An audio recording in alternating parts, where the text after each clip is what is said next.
देश भर में 5 नवंबर को होली अष्टमी का पर्व मनाया जाएगा। ऐसे में हमको क्या करना चाहिए और माताएँ-बहनें जो हैं, किस तरीके से व्रत करें, क्या शुभ मुहूर्त है?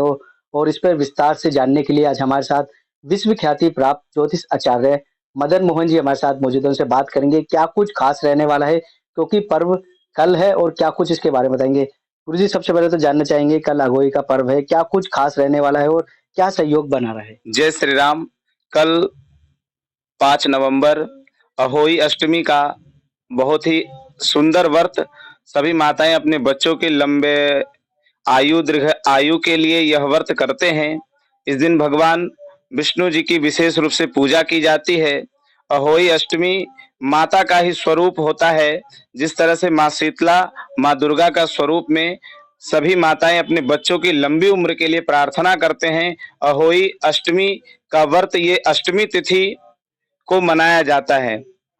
अष्टमी तिथि अहोई माता का दिन है, इसलिए अहोई अष्टमी के दिन इस व्रत को बड़े ही धूमधाम से अपने बच्चों की लंबी उम्र होने के लिए सभी माताएं इस व्रत को करती हैं। जब बात करें जो व्रत की प्रारंभ है, किस तरीके से करना है? पूरे दिन किस तरीके की दिनचर्या रहेगी? क्या-क्या करें अपने इस व्रत में? प्रातः काल उठ करके स्नान ध्यान से निवृत्त होकर के मंदिर जा करके भगवान का पूजन पाठ, उधर से आने के बाद सभी स्त्रियां इकट्ठा होकर के एकत्रित होकर के समूह में बैठ करके अहोई अष्टमी की कथा होती है, उस कथा को पढ़ते हैं और पढ़ना विशेषकर लाभकारी होता है। कथा पढ़ने से बहुत लाभ प्राप्त होता है। और आगे की किस तरीके से पूजा करनी है? क्योंकि रात को जिस तरीके से अर्घ्य दिया जाता है तारों की छाँव में, किस तरीके से करें और क्या ध्यान में रखें जो करें? अहोई अष्टमी के व्रत की कथा सुनने के बाद बहुत सारी महिलाएं इकट्ठा होकर के अहोई अष्टमी की व्रत की कथा सुनते हैं।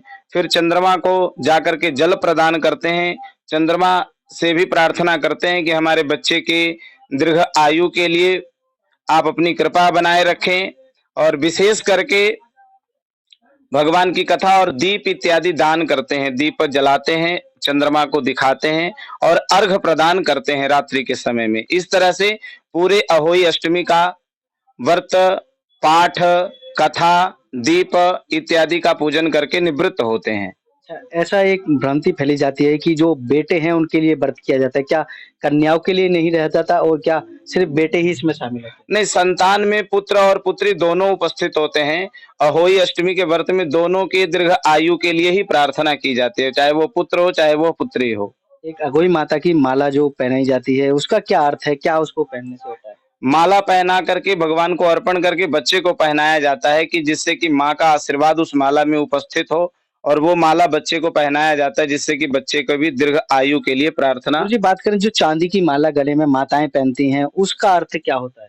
चांदी शीतलता प्रदान करते हैं और चंद्रमा मन कारक और माता कारक ग्रह है, इसलिए वह चंद्रमा को मजबूत करने के लिए, उनकी स्थिति और परिस्थिति को मजबूत करने के लिए उस माला को पहनाई जाती है। अच्छा, क्या शुभ मुहूर्त बनना है इस बार होली अष्टमी का? इस बार अहोई अष्टमी का शुभ समय और शुभ मुहूर्त शाम को 5:30 से प्रारंभ होकर के रात्रि 8:20 तक चलेगा।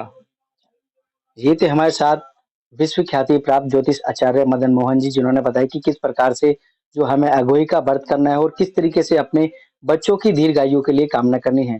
कैमरामैन सुनील के साथ संदीप कुमार, तेज समाचार, दिल्ली।